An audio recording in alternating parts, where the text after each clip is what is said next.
সুন্নাহ যদি আমরা অল্প কথায় যদি বলি, আমাদের এই ক্লাসে আমরা এমন অনেক দোয়া শিখব, এমন অনেক সুন্নাহ আমরা জানব। যেই দোয়াগুলো এবং যেই সুন্নাহগুলো ইতিপূর্বে আমরা অনেক শুনেছি, অনেক পড়েছি। সহজ একটা বিষয় যদি আমরা বলতে চাই,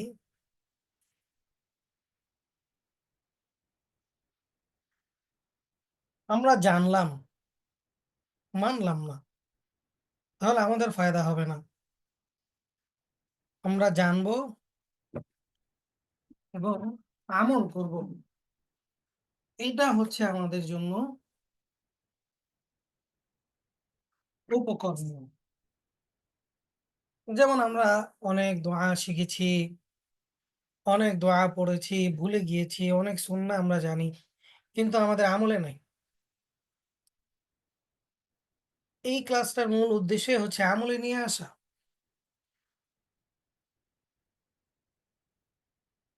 ছোট, ছোট বিষয়গুলো কখনো অবহেলা না করা। এজন্য আকাবিরিন আসলাফ যারা, তারা বলতেন যে, ছোট থেকে ছোট সওয়াবের কাজ এগুলো না ছাড়া এবং ছোট থেকে ছোট গুনাহ না করা।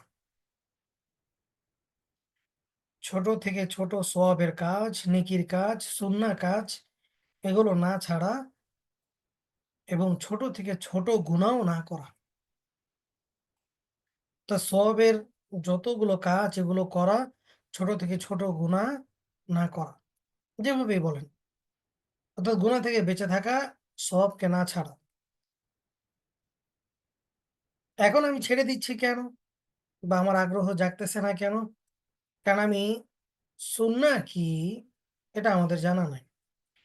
মুসলিম জাতি হিসেবে আমাদের অধঃপতনের জায়গা বা আমাদের যদি একটু কঠিন করে বলতে চাই, আমাদের লজ্জার জায়গা অথবা বলতে পারেন আমাদের এটা মুসলিম হিসেবে আমাদের ব্যর্থতা। আমরা আমাদের নবীজির সিরাত সম্পর্কে জানি না। সাহাবীদের ইতিহাস আমাদের জানা নাই। সিরাত সম্পর্কে আমরা উদাসীন। জানলেও মানার মধ্যে আমরা নাই। যার কারণে আমি কাকে অনুসরণ করছি, আল্লাহ তাআলা কার ব্যাপারে অনুসরণ করার ঘোষণা দিলেন, এই বিষয়গুলো আমাদের অজানা থাকার কারণে সুন্নাহর প্রতি আমার গাফলত চলে আসা, সুন্নাহর প্রতি আমার দুর্বলতা আসে না, সুন্নাহর প্রতি আমার একটা অবহেলা কাজ করে। কেউ যদি চায় যে কোরআন সুন্নাহ অনুযায়ী আমল করবে, তাহলে তার আল্লাহ এবং আল্লাহর রাসূলের প্রতি মহাব্বত বৃদ্ধি পাওয়া এটা জরুরি। একটা মানুষ সম্পর্কে আপনি একটা মানুষকে ততক্ষণ পর্যন্ত আপনি মহাব্বত করতে পারবেন না, যতক্ষণ না পর্যন্ত আপনি তার ব্যাপারে জানবেন।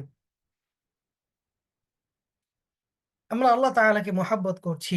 কেন আল্লাহ তাআলাকে আমরা চিনতেছি। যেভাবে মহাব্বত করার সেভাবে করছি না। যতটুকুই করছি জানতেছি, জানার কারণে আমরা তাকে মহাব্বত করছি। ঠিক আল্লাহ তাআলার প্রতি মহাব্বত এটা তৈরি হওয়ার পেছনে হচ্ছে আমি আল্লাহ তাআলাকে যতটুকু চিনেছি আমার মহাব্বতের সীমাটা ততটুকু।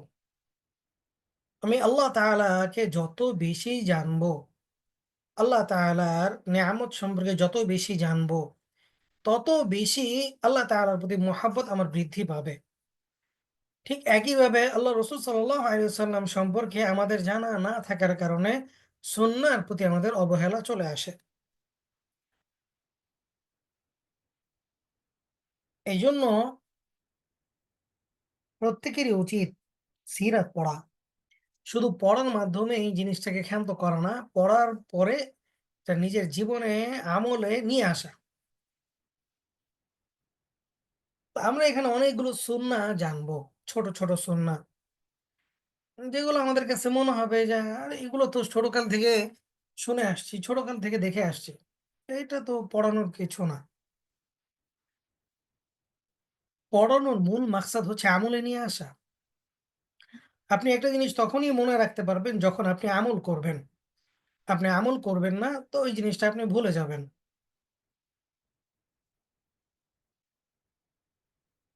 একটা সুন্নতের উপর আমল করা। তার মানে আমি আল্লাহ এবং আল্লাহর রসুলের কথা মানলাম। নবী আসলে কে? রাসূল মুহাম্মদুর রাসূলুল্লাহ সাল্লাল্লাহু আলাইহি ওয়াসাল্লাম কে? উনি এমন যিনি আমার জন্য দোয়া করে গিয়েছেন। যিনি আমাকে দেখেন নাই, যিনি আমার নামও জানেন না, যিনি আমার সম্পর্কে কিছুই জানেন না। কিন্তু আমার জন্য তিনি তায়েফের ময়দানে রক্ত ঝরিয়েছেন। উনি দোয়া করে দিয়েছেন আমার জন্য আল্লাহ তাআলা যেন আমাদেরকে ধ্বংস করে না দেয়। উনি দোয়া করেছেন আল্লাহ তাআলা যেন আমাকে বাঁচায়। উনি দোয়া করে গিয়েছেন আল্লাহ তাআলা যেন আমাদের প্রতি রহমত দান করেন। মৃত্যুর আগ পর্যন্ত শেষ নিঃশ্বাস ত্যাগ হওয়ার আগ পর্যন্ত আমার জন্য উনি দোয়া করে গিয়েছেন। কি মোহাব্বত তিনি আমাদেরকে করেন। কাল কিয়ামতের ময়দানে ইয়াউমা ইয়াফিরুল মার'ু মিন আখিহি ওয়া উম্মিহি ওয়া আবিহি ওয়া সাহিবাতিহি ওয়া বানিহি। মা ছেলেকে চিনবে না, ছেলে মাকে চিনবে না। সন্তানাদিরা যখন মাকে গিয়ে বলবে, "মা আমি তোমার ছেলে।" তো মা বলে উঠবে, "আমি আমার দুনিয়ার জীবনে আমার তো বিয়েই হয় নাই। সন্তান কোথা থেকে আসবে?" বাবা তার ছেলে থেকে পলায়ন করবে, স্বামী তার স্ত্রী থেকে পলায়ন করবে। এই ভয়াবহ দিনেও সেই মানুষটাই আমার জন্য শাফাআত করবে। সেই মানুষটাই সেজদা থেকে মাথা তুলবে না যতক্ষণ পর্যন্ত না আমাদেরকে মাফ করা হবে। সেই মানুষটা সেই দিনও যেদিন বাবা-মা ভুলে যাবে, সেই দিনও সেই মানুষটা আমাকে ভুলবে না। অথচ তার কথা আমরা মানছি না, তার কথা মূল্যায়ন করছি না। তিনি যে আমাকে আদেশ করে গেলেন আমি সেই জিনিসটা উড়িয়ে দিচ্ছি। যাকে অনুসরণ করলে, যার কথা মানলে আমি জান্নাতে যাবো, তাকেই আমি মূল্যায়ন করছি না।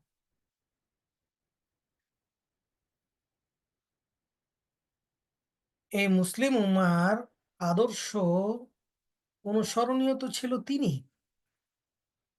কিন্তু মুসলিমদের অধঃপতনে আজকে আমরা পশ্চিমা সভ্যতাকে অনুসরণ করছি এবং প্রাউড ফিল করছি।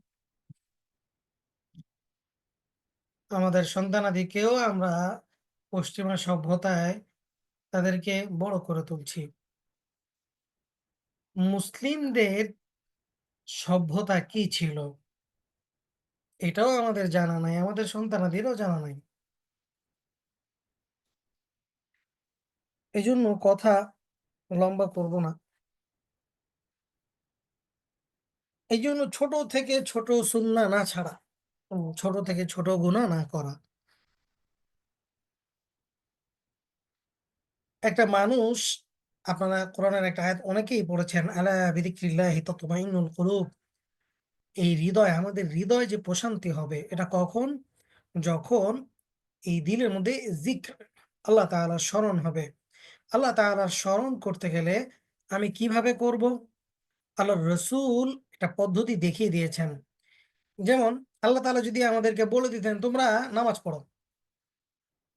প্রশ্ন আসতো কিভাবে পড়ব?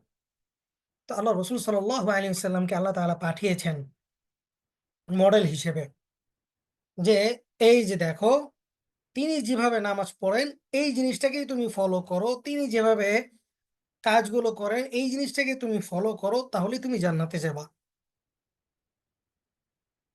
আমাকে জান্নাতে যেতে হলে তাকেই ফলো করতে হবে।" সাহাবীরা জান্নাতি কেন? তারা রাসূলকে অনুসরণ করেছেন। আমিও যদি অনুসরণ করি তো আমিও জান্নাতি। এজন্য ছোট থেকে ছোট সুন্নাহগুলো যদি আমরা নিজেদের অভ্যাসে পরিণত করি, দেখবেন মুমিনের ২৪ ঘন্টা যে ইবাদত এটা কখন হবে? যখন আপনার জীবনটা সুন্নাহ অনুযায়ী হবে এবং আত্মতৃপ্তি আপনি পাবেন। হৃদয়ের মধ্যে এক শান্তি পাবেন। এখন অনেকেরই প্রশ্ন আসে যে দুনিয়াতে তো অনেক অশান্তি থাকে, অনেক কিছুই থাকে। তো আসলে শান্তি তো পাই না। ইমাম আহমদ ইবনে হাম্বল রাহিমাহুল্লাহকে জিজ্ঞাসা করা হয়েছিল যে, "মানুষ শান্তি কখন পাবে?" ইমাম আহমদ ইবনে হাম্বল রাহিমাহুল্লাহ বলেছিলেন, "মানুষ তখন শান্তি পাবে যখন মানুষের ডান পা জান্নাতে রাখবে।" সুবহানাল্লাহি বিহামদি। আর মানুষ এই যে জান্নাতে যে তার ডান পা রাখবে, তখন যে মানুষ শান্তি পাবে, এই শান্তি পাওয়ার জন্য তাকে কি করতে হবে?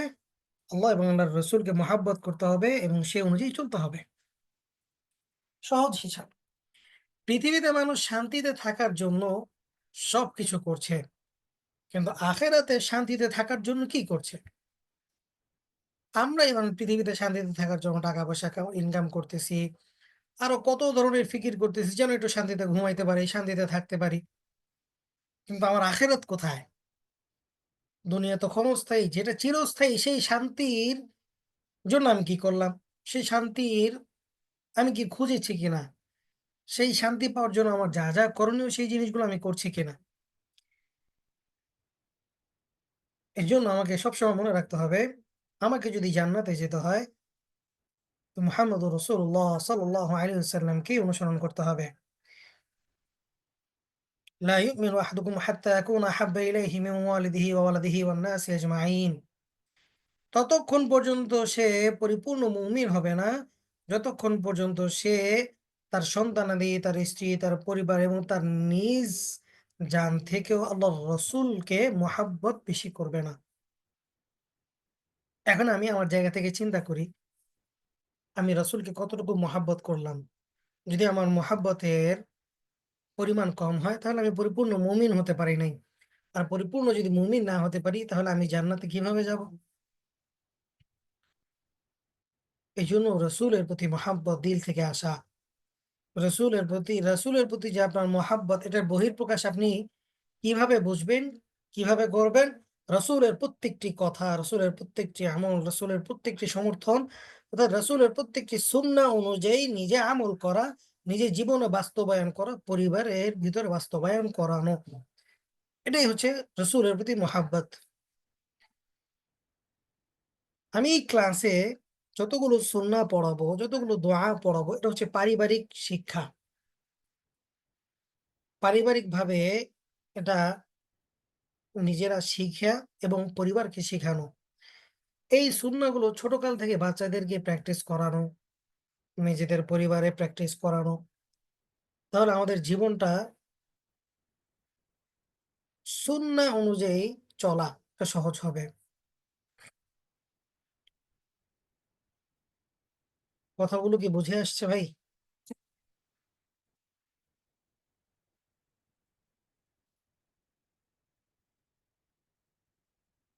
আমার কথা কি ক্লিয়ার শুনতে পাচ্ছেন?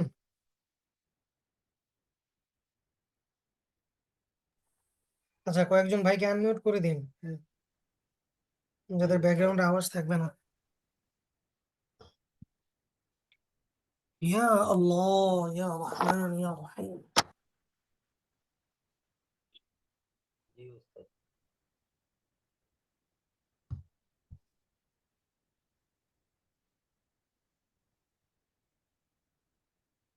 লা ইলাহা ইল্লাল্লাহ।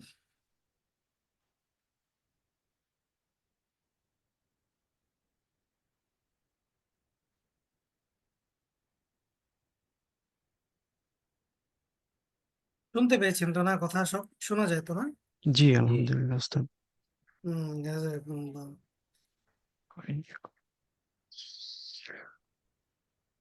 লা ইলাহা ইল্লাল্লাহ।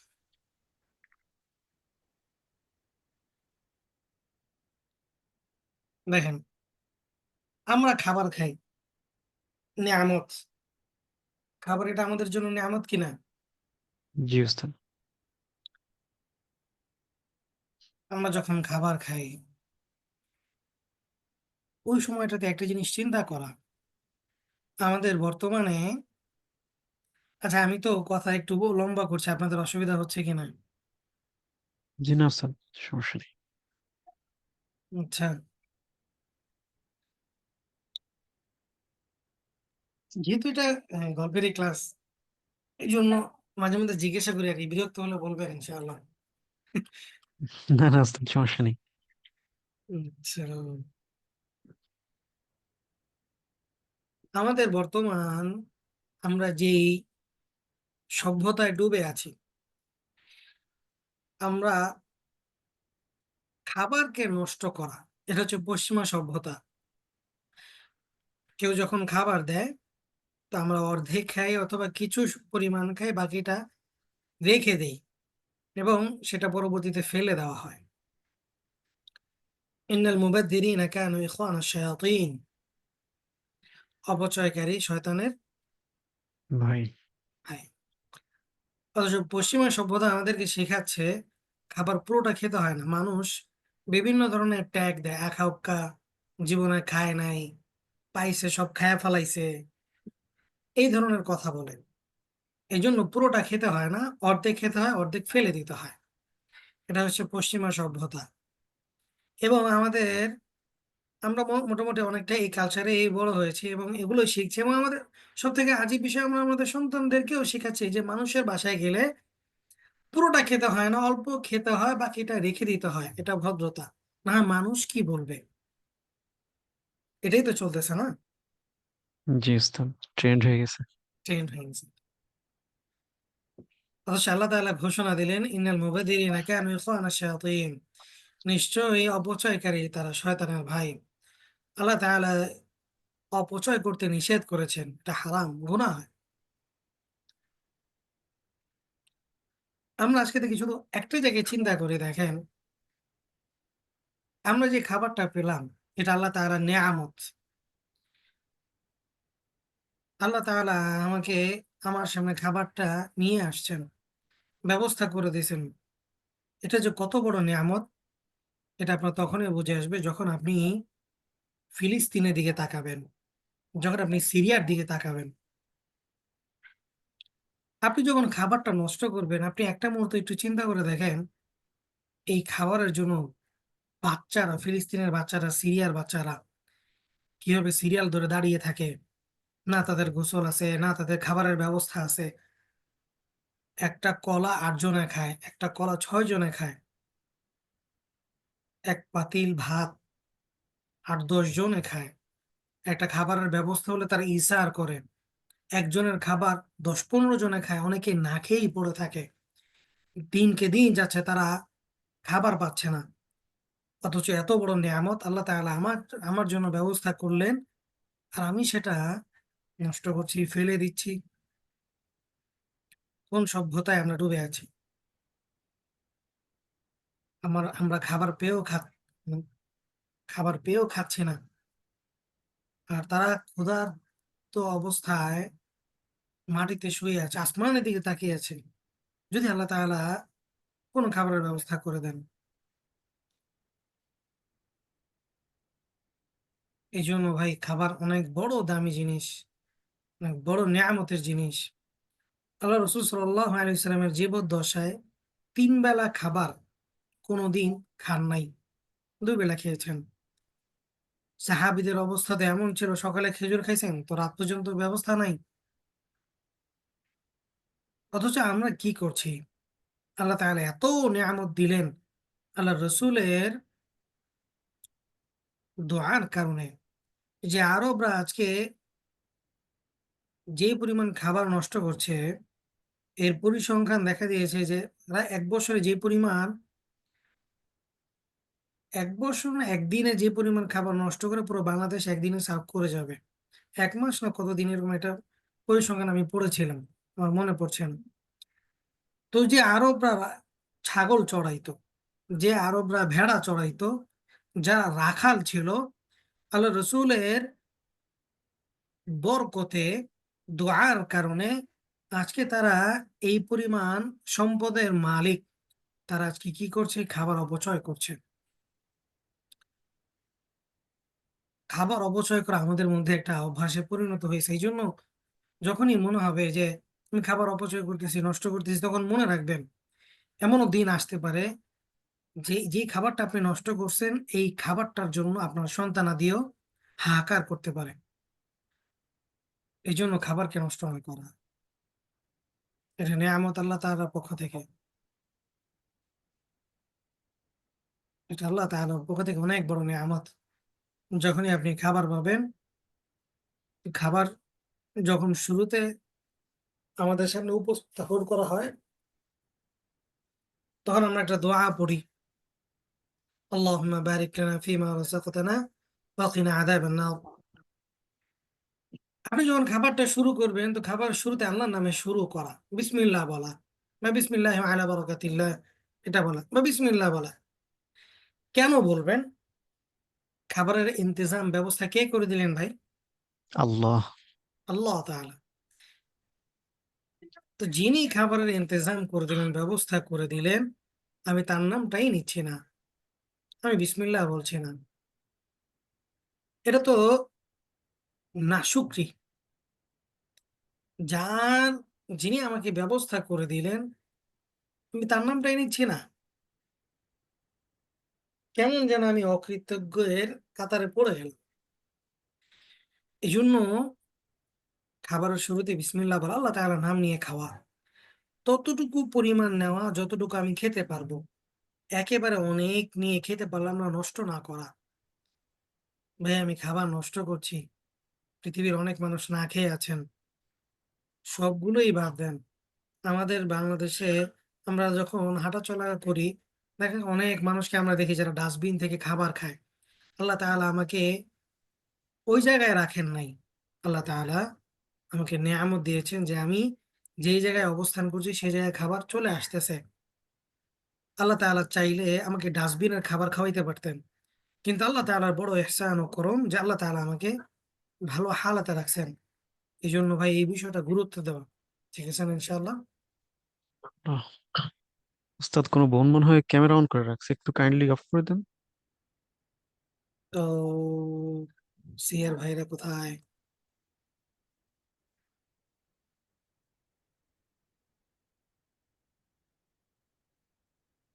আমি তো খুঁজেই পাচ্ছি না। মাঝে মাঝে অনেকে ক্যামেরা অন করে ফেলতেছে।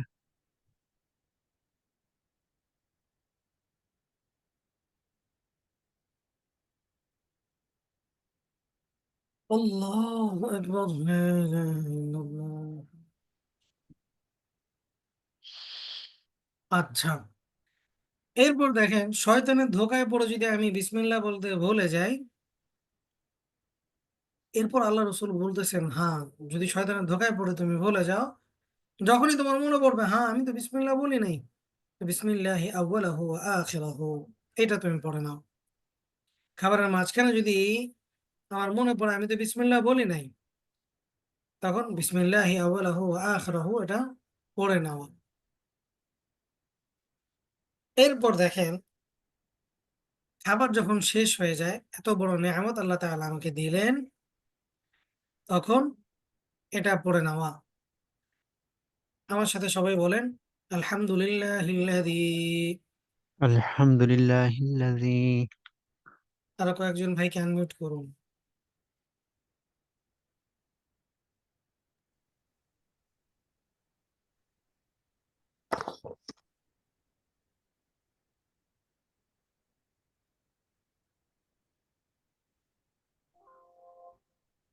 আলহামদুলিল্লাহিল্লাযী الحمد لله আলহামদুলিল্লাহিল্লাযী الذي আত'আমানী আত'আমানী أطعمني হাযা। হাযা। هذا আলহামদুলিল্লাহিল্লাযী الحمد لله আলহামদুলিল্লাহিল্লাযী الذي আত'আমানী হাযা। أطعمني আত'আমানী হাযা। هذا আলহামদুলিল্লাহ, সমস্ত প্রশংসা আল্লাহ তাআলার জন্য। আল্লাযী, যিনি, আত'আমানী হাযা, আমাকে এই খাবার খাওয়িয়েছেন, অর্থাৎ আমাদেরকে আহার করিয়েছেন, খাইয়েছেন। ওয়া রাযাকানিহি, বলেন ওয়া রাযাকানিহি, ورزقنيه ورزقنيه ورزقنيه এবং কি দিয়েছেন? রিজিক দিয়েছেন। মিন গয়রি من من غير غير হাউলিম মিন্নি حول حول مني مني ওয়ালা কুওয়া ولا ولا قوة قوة মিন গয়রি হাউলিম মিন্নি من من غير غير حول حول مني مني ওয়ালা কুওয়া। ولا ولا قوة قوة। এটার যে বাংলা দোয়াটা নিচে লেখা আছে এটা ভুল। হ্যাঁ? বাংলায় যেটা লেখা আছে এটার দোয়াটা হচ্ছে আলহামদুলিল্লাহিল্লাযী আত'আমানা ওয়া সাকানা ওয়া জাআলানা মুসলিমিন। ওই দোয়াটা। আমরা এই দোয়াটা শিখে নেব। দোয়ার অর্থটা আমরা অনেকেই পারি বা দেখে নেব। মূল হচ্ছে দোয়াটা মুখস্থ করা এবং খাবারের শেষে এই দোয়াটা কি করা? পাঠ করা। পড়া। আর আমরা যখন খাবারের শেষে দোয়াটা পড়বো তো আমরা একটু জোরে বলবো। কেন? যাতে করে পরিবারের লোকজন সন্তানাদিরাও শিখে যে খাবার শেষে শুকরিয়া আদায় করতে হয়। আমরা যখন দেখবেন বাচ্চাদের একটা অভ্যাস, আপনি যেটা বলবেন সেটা সে করবে না। আপনি যেটা করবেন সেটা সে করবে। এইজন্য আপনাকেই করতে হবে। এই আমালগুলো আপনাকেই করতে হবে। তাহলে আপনার পরিবারের লোকজন আপনার কাছ থেকে শিখবে। আলহামদুলিল্লাহিল্লাযী الحمد لله الحمد لله الذي الذي أطعمني هذا أطعمني هذا هذا ورزقنيه ورزقنيه ورزقنيه من غير حول مني ولا قوة من من غير غير حول حول مني ولا مني قوة ولا قوة من غير حول مني ولا قوة من من غير غير حول حول مني ولا مني ولا قوة قوة আমরা দুধ পান করে থাকি। দুধ পান করার পরে আমরা শুরুতে তো বিসমিল্লাহ বলবোই। দুধ পান করার পরে আমরা এটা পড়বো, আল্লাহুম্মা বারিক লানা। اللهم بارك بارك لنا আল্লাহুম্মা, হে আল্লাহ, বারিক লানা, আমাদের জন্য বরকত দান করুন, ফিহি, এই দুধের মধ্যে, ওয়াজিদনা আমিন, এবং আমাদেরকে আরো বেশি করে বরকত দান করুন। এই অর্থ, আল্লাহুম্মা বারিক লানা ফিহি اللهم بارك اللهم لنا بارك فيه لنا فيه ওয়াজিদনা আমিন وزدنا منه ওয়াজিদনা আমিন وزدنا منه ওয়াজিদনা আমিন। وزدنا منه اللهم بارك لنا فيه وزدنا منه। اللهم بارك لنا فيه وزدنا منه থামলে মিন হবে, আর চাইলে মিনহু পড়তে পারেন। হে আল্লাহ, এতে আমাদের জন্য বরকত দান করুন এবং আমাদেরকে আরো বেশি করে দান করুন, অর্থাৎ আমাদেরকে আরো বৃদ্ধি করে দিন। এই দোয়াটা আমরা দুধ পান শেষে পড়ব। আমরা শুধু দাওয়াত খেয়ে থাকি। দাওয়াত খাওয়ার পর যিনি আমাদেরকে দাওয়াত করলেন, মেজবান, তার জন্য দোয়া করা। আজকাল তো দাওয়াতেও সমস্যা। আল্লাহ রাসূল সাল্লাল্লাহু আলাইহি ওয়াসাল্লামের একটি সুন্নাহ, খাবারের দোষ ত্রুটি না ধরা। আজকে তো এই খাবার খাবার করে সংসারই ভেঙে যায়। লবণ হয় নাই, তেল হয় নাই, মরিচ হয় নাই, কত কিছু। তো যাই হোক, খাবার খাওয়ার ক্ষেত্রে যখন আমরা দাওয়াত খাবো, দাওয়াত খাওয়ার পর এই দোয়া পড়া, اللهم أطعم من أطعمني اللهم أطعم من أطعمني اللهم أطعم من أطعمني اللهم أطعم من أطعمني اللهم أطعم من أطعمني اللهم اللهم أطعمني من أطعمني اللهم أطعم من أطعمني اللهم أطعم من أطعمني من أطعمني واسق من سقاني واسق واسق من من سقاني سقاني واسق من سقاني واسق واسق من من سقاني سقاني واسق من سقاني واسق واسق من من سقاني سقاني اللهم أطعم من أطعمني اللهم أطعم أطعم من من أطعمني أطعمني واسق من سقاني واسق واسق من من سقاني سقاني اللهم হে আল্লাহ আতঈম আপনি খাওয়ান মান আতআমানি যিনি আমাকে খাওয়ালেন ওয়াসকি আপনি পান করান মান সাকানি যিনি আমাকে পান করালেন এই দোয়াটা পড়া আমরা অর্থ সহ দোয়া শিখব যাতে করে আমরা কি পড়ছি আল্লাহ তাআলার কাছে কি চাইছি সেটা যেন আমরা এই অনুভূতি করতে পারি এই অনুভূতি যেন আমাদের আসে আমরা শুধু শুধু মানে আরবিটাই পড়ে গেলাম বাংলাটা জানলাম না তাহলে আমি যে আল্লাহ তাআলাকে কি বলছি এই অনুভূতিটা আমার আসবে না এজন্য পরীক্ষায় দোয়ার অর্থও থাকবে মেহমানের দোয়া সম্পর্কে আরেক হাদিসে আসছে হুজুর সাল্লাল্লাহু আলাইহি ওয়াসাল্লাম সাদ ইবনে উবাদা রাদিয়াল্লাহু তাআলা আনহুর কাছে গেলেন তখন তিনি নবী সাল্লাল্লাহু আলাইহি সাল্লামকে রুটি ও জয়তুনের তেল দিয়ে আপ্যায়ন করালেন খাবারের পর রাসূলুল্লাহ সাল্লাল্লাহু আলাইহি ওয়াসাল্লাম এই দোয়াটি পড়লেন সাদ ইবনে উবাদা ওনার সম্পর্কে জানেন কেমন সাহাবী ছিলেন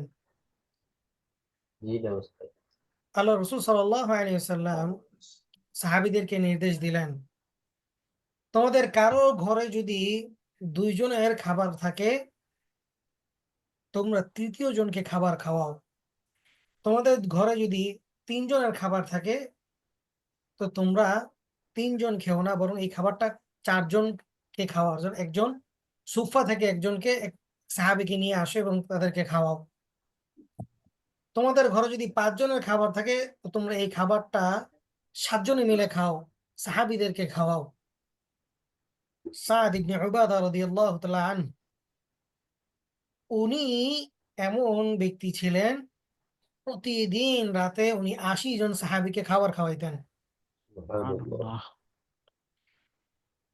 সাদ ইবনে উবাদা রাদিয়াল্লাহু তাআলা আনহু উনি এমন সাহাবী ছিলেন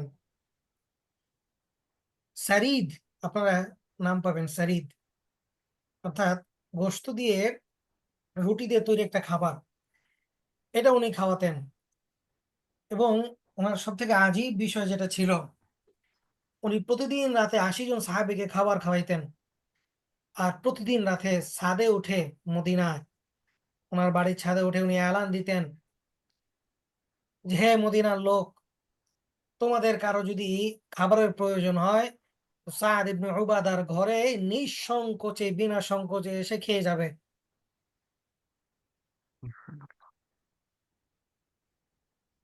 কোথায় আজকে আমাদের সেই ঈসা কোথায় আজকে সে আমাদের খাবার খাওয়ানো কোথায় আজকে আমাদের সেই মানুষের প্রতি মানুষের ঈসার করা মানুষকে খাবার খাওয়ানো মানুষের দারিদ্রতা এগিয়ে যাওয়া কোথায় আজকে সেটা সাহাবীরা অনেক ধনী ছিলেন ওনাদের দিলটা অনেক বড় ছিল আপনি চিন্তা করে দেখেন এমন একটা সময় যিনি তার বাড়ির ছাদে গিয়ে এলান দিতেন হে মদিনার লোক সকল তোমাদের কারো কারো ঘর যদি খাবার না থাকে তো সাদ ইবনে উবাদার ঘর তোমার জন্য বৈধ সাদ ইবনে উবাদার ঘর তোমার জন্য বৈধ তুমি খেয়ে যাও বিনা সংকোচে বিনা দ্বিধায় এই হচ্ছে সাদ ইবনে উবাদা ইয়া আল্লাহ আপনাদেরকে পড়াই দোয়া কিন্তু কত দিকে চলে যায় ইয়া আল্লাহ তো যাই হোক, উনি যখন নবীজি সাল্লাল্লাহু আলাইহি ওয়াসাল্লামকে আপ্যায়ন করলেন, তো হুজুর সাল্লাল্লাহু আলাইহি ওয়াসাল্লাম ওনার জন্য দোয়া করলেন। কি? আকালা তাআমাকুমুল আবরার। বলেন। أكل أكل طعامكم الأبرار طعامكم الأبرار আকালা তাআমাকুমুল আবরার। أكل أكل طعامكم طعامكم الأبرار الأبرار وصلت عليكم الملائكة. وصلت وصلت عليكم عليكم الملائكة الملائكة وصلت عليكم الملائكة وصلت وصلت عليكم عليكم الملائكة الملائكة وأفطر عندكم الصائمون. وأفطر وأفطر وأفطر عندكم عندكم الصائمون الصائمون وأفطر عندكم الصائمون. وأفطر وأفطر عندكم عندكم الصائمون الصائمون الصائمون আল্লাহ এমন করুন, এমন ভাবে নেককার লোকেরা তোমাদের খানা খায়। আকালা তাআমাকুম আবরার। নেককার লোকেরা যেন তোমাদের খাবার খায়। আল্লাহ রসুল সাদ ইবনে উবাদা রাদিয়াল্লাহু তাআলা আনহুর জন্য দোয়া করছেন যে নেককার লোকেরা যেন তোমাদের খাবার খায়। ওয়াসাল্লাত আলাইকুমুল মালায়েকা। ফেরেশতাগণ যেন তোমাদের জন্য ক্ষমা প্রার্থনা করে। ওয়াফতারা ইনদাকুমুস সাইমুন। এবং রোজাদারগণ যেন তোমাদের বাড়িতে ইফতার করে। কত সুন্দর দোয়া আল্লাহ রসুল সাল্লাল্লাহু আলাইহি ওয়াসাল্লাম সাদ ইবনে উবাদার জন্য করেছেন। ইয়া আল্লাহ। তো এই দোয়াটা মেজবানের জন্য করা। তাহলে আমরা যখন দাওয়াত খাবো তখন দুইটা দোয়া পড়বো। আল্লাহুম্মা আত'ইম মান আত'আমানি ওয়াসকি মান সাকানি। এটা আর হচ্ছে আকালা তাআমাকুমুল আবরার ওয়া সাল্লাত আলাইকুমুল মালাইকা ওয়া আফতারা ইনদাকুমুস সাইমুন। এই দোয়াগুলো আমরা পড়বো। ঠিক আছে ইনশাআল্লাহ। إن شاء الله يا الله এখন আসেন খাবার খাওয়ার সুন্নাত ও আদব সমূহ।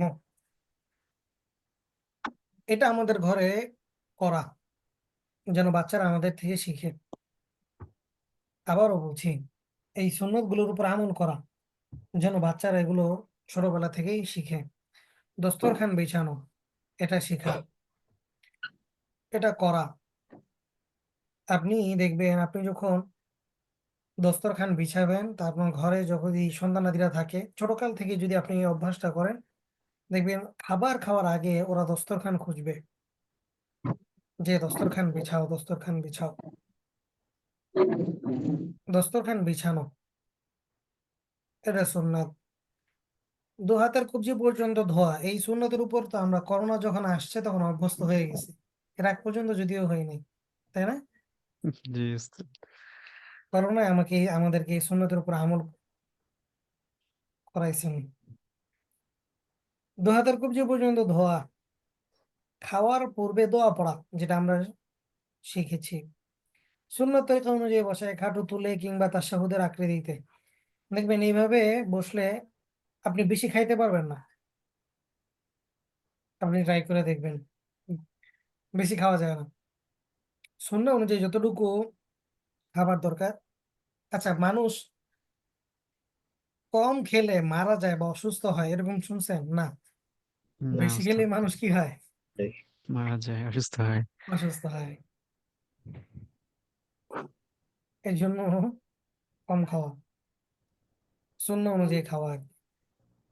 ডান হাত দিয়ে খাওয়া, মাশাআল্লাহ আমাদের এখন তো অভ্যাস এমন যে আমরা যখন কোনো জায়গায় দাওয়াতে যাই, রেস্টুরেন্টে যাই, ডান হাত দিয়ে খেলে মানুষ কি বলবে? চামিচ দিয়ে খেতে হবে। ডান হাত, হাত দিয়ে খাবার খাবো রেস্টুরেন্টে এসে? বাড়িতে জিনিসটা কেমন ব্যাকডেটেড দেখা যায়, খ্যাত খ্যাত লাগে। আমাদের এই সমাজ এমন ভাবে গড়ে তোলা, আমি তো বলি যে আমরা শুধু সেকুলারেই আটকে যাই নাই, আমাদের এই দেশ প্রো সেকুলার, মানে আরো কয়েক ধাপ এগিয়ে। আল্লাহ,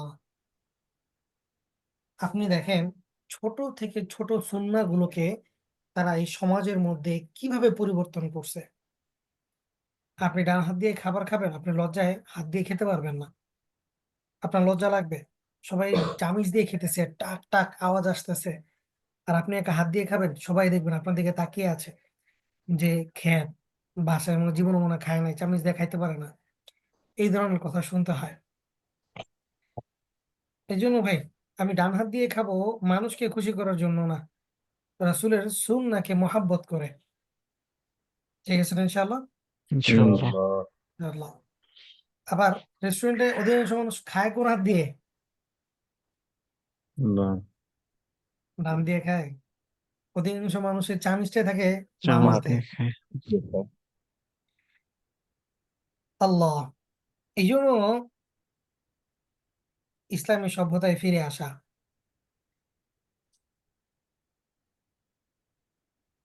ওয়েস্টার্ন কালচার আমাদেরকে কি দিছে? আমরা যদি বলি যেই কালচার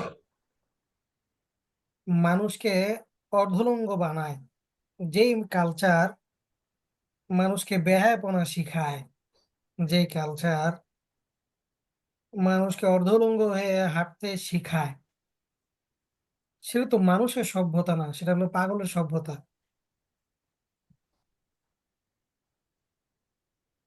এটাই যদি হয় আধুনিকতা,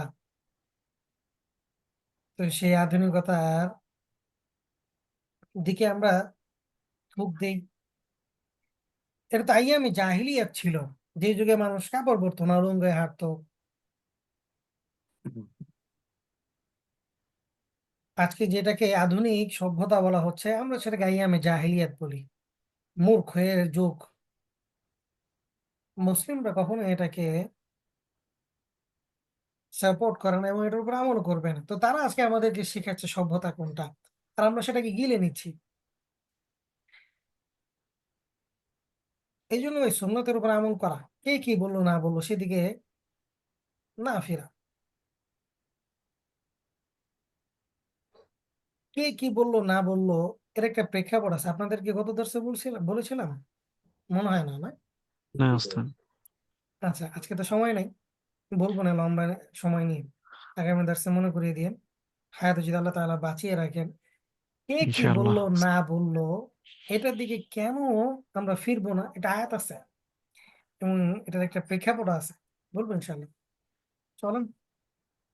নিজের সামনে থেকে খাওয়া। আমরা যখন কয়েকজন একসাথে বসি, তো ওই দিকেতে সামনের দিকে ডানে বামে এরকম না খাওয়া। নিজের সামনে থেকে খাওয়া। ৩ আঙ্গুল দিয়ে খাওয়া। রুটির ক্ষেত্রে ৩ আঙ্গুল দিয়ে খাওয়া। লোকমা যদি পড়ে যায় তা তুলে পরিষ্কার করে খাওয়া। পাত্র আঙ্গুল চেটে খাওয়া। পাত্র আঙ্গুল কি করা? কেটে খাওয়া। কেটে খাওয়া। চেটে খাওয়া। এখন তো সেটা আমাদের সুশীল সমাজের লোকেরা সেটাকে কুকুরের সাথে তুলনা দেয়। তাই না? জি। জি ওস্তাদ। এটা করবেন। পাত্র আঙ্গুল চেটে খাবেন। ফায়দা আছে অনেক। পাত্র আঙ্গুল চেটে খাওয়া। আল্লাহ!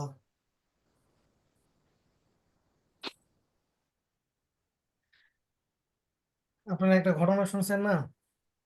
এটা প্রসিদ্ধ ঘটনা যে এক বুজুর্গ ছিলেন।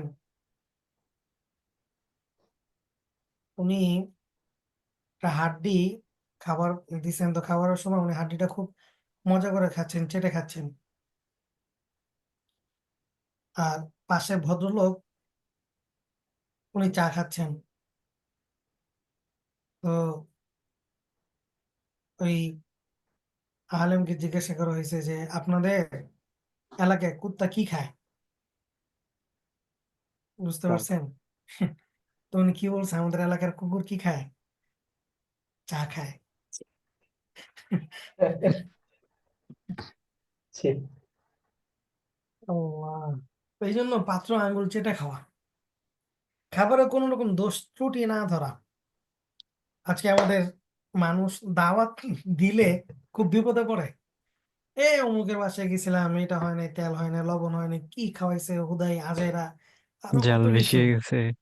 ঝাল বেশি কম আরো কত কিছু খাবার পাই নাই, দিছে কতগুলা তেল। লাস্টে গেছিলাম খালি তেলগুলা দিছে, কইছিলাম এই বাবুর্চির লইতে, এই বাবুর্চি লয় নাই, অন্য হেনতে খুঁজে লইছে। মনে করেন বিভিন্ন অভিযোগের ধরনের শেষ নেই। কথাবার্তা, শেষ নেই। মানে দাওয়াতের বিষয়টা এমন, খাওয়াইলেও দোষ, না খাওয়াইলেও দোষ। হুম। তো এই জন্য খাবারের দোষ ত্রুটি না ধরা এটা অনেক বড় একটা সুন্নাহ। আল্লাহ রাসূল সাল্লাল্লাহু আলাইহি ওয়াসাল্লামের জীবনে খাবারের দোষ বা ত্রুটি এটা উনি ধরেন নাই। তো এটা আমরা ধরব না। হ্যাঁ, বিবিদের ক্ষেত্রে কি বলা? যদি খাবারের দেখা যাচ্ছে একটু ১৯-২০ হয়, বলবেন যে মাশাআল্লাহ খাবারটা খুব ভালো হইছে। তো এটা হ্যাঁ, একটু ভালো হইতো। একটা জিনিস সবসময় মনে রাখবেন, আপনি যখন কারো বদনাম করবেন অথবা কারো সমালোচনা করবেন, আগে কি করা? প্রশংসা করা। প্রশংসা করা। হ্যাঁ, আগে প্রশংসা করবেন, এরপরে মাশাআল্লাহ আপনার এই দিকগুলো তো অনেক ভালো, মাশাআল্লাহ এই জিনিসগুলো খুব ভালো। তবে এই জিনিসগুলো একটু শুধরে নিলে মনে হয় ভালো হয়। বাস তারপর বলে দেখবেন যে জিনিসটা আগেই যদি এইটা খারাপ, ওইটা খারাপ, এইটা শেষ, ওইটা শেষ, আগেই আপনি তুফান উঠায় নিলেন। এরপরে আপনি যতই যা বলেন, মাথায় তো ওইটাই ঘুরতে থাকে। আল্লাহ! তো এই সুন্নাহগুলো আমরা আয়ত্ত করব এবং খাবারের শেষে ২ হাত ধৌত করা। খাবারের শেষে ২ হাত ধৌত করা এবং খাবারের শেষে কি পড়া? দোয়া পড়া। দোয়া পড়া। হুম, এই সুন্নাহগুলো এবং এই দোয়াগুলো আমরা শিখব ইনশাআল্লাহ। যে আমরা যে একটু আগে যেটা শিখলাম খাবারের শেষে, আমরা তো আরেকটা যেটা আপনি বলছিলেন ওইটা পড়ি বেশিরভাগ ক্ষেত্রে। তো যে যে কোনো একটা পড়লে যেকোনো হবে। একটা দোয়া পড়লেই হবে। হাদিসে অনেকগুলো দোয়া আছে। একটা পড়লেই হবে। সমস্যা নাই। বাকি দোয়াগুলো যখন আমরা পড়বো তো অনুভূতি নিয়ে পড়বো। আমি কাকে বলতেছি? আমি আমার আল্লাহকে বলতেছি। এই অনুভূতি নিয়ে আমরা পড়বো। ওস্তাদ, আমার একটা প্রশ্ন ছিল। হ্যাঁ, হ্যাঁ বলেন। আহ, আমরা যে দোয়াগুলো শিখলাম এবং শিখতেছি, এগুলো কি আমাদের মানে যখন পরীক্ষা হবে তখন কি মানে খাতায় আরবি সহ অর্থ সহ লিখতে হবে নাকি না, মৌখিক না ভাবে আপনার মৌখিক হবে? পরীক্ষা হবে, মৌখিক। আচ্ছা। উস্তাদ, আমার একটা প্রশ্ন ছিল। জি, জি বলেন। ওই ৪ নম্বর দোয়াটার বলছিলেন যে অর্থ ভুল আছে, ওইটার অর্থটা একটু বলবেন? ৪ নম্বর দোয়া। খাবার শেষের দোয়াটা।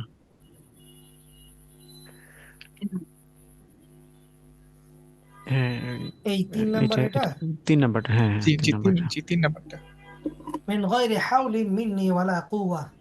কুওয়া মানে হচ্ছে কি? শক্তি। লা মানে শক্তি হচ্ছে কি? নেই নাই। ওয়াও মানে হচ্ছে কি? এবং। এবং মিন মানে হচ্ছে কি? থেকে। গায়ের নাই, হ্যাঁ, না, নয়, বিভিন্ন ধরনের অর্থ আসে। হাউল এটা অনেক সময় গোলের অর্থ আসে, অনেক সময় চতুর্দিকের অর্থ আসে, সক্ষমতার বিষয় আসে। মিন গায়রি হাওলিন মিন্নি ওয়ালা কুওয়া। এই যে আল্লাহ তাআলা আমাকে রিজিক দিচ্ছেন, আমাকে খাওয়াচ্ছেন, আমার কোনো কি নাই? শক্তি ক্ষমতা নেই। নেই, সক্ষমতা শক্তিও নেই। নেই, সক্ষমতাও নেই। নেই। আমার শক্তি সক্ষমতা ছাড়া আল্লাহ তাআলা আমাকে কি করছেন? খাবার রিজিক খাওয়াচ্ছেন, দিচ্ছেন। আমাকে রিজিক দিচ্ছেন। জি, আমার একটা প্রশ্ন ছিল। জি বলেন। ওই যে লাস্টে যে দেখাইলেন 10টা সুন্নাত ও আদব, এখানে কোনটা আদব আর কোনটা সুন্নত যদি একটু বলতেন তাহলে একটু সহজ হতো। সেটার সময় দস্তরখান বিছানো এটা সুন্নাহ। ২ হাতের কবজি পর্যন্ত দেওয়া এটা সুন্নাহ। খাওয়ার পূর্বে দোয়া পড়া এটা সুন্নাহ। সুন্নাত তরিকা অনুযায়ী বসে এটা তো আছেই। এটাকে আদবের মধ্যে অনেক সময় নিয়ে আসা হয়। ডান হাত দিয়ে খাওয়া এটা সুন্নাহ। এগুলো মোটামুটি সুন্নাহগুলোই নিয়ে আসা হইছে। আদবগুলো আসে নাই। শুধু একটাই আসছে।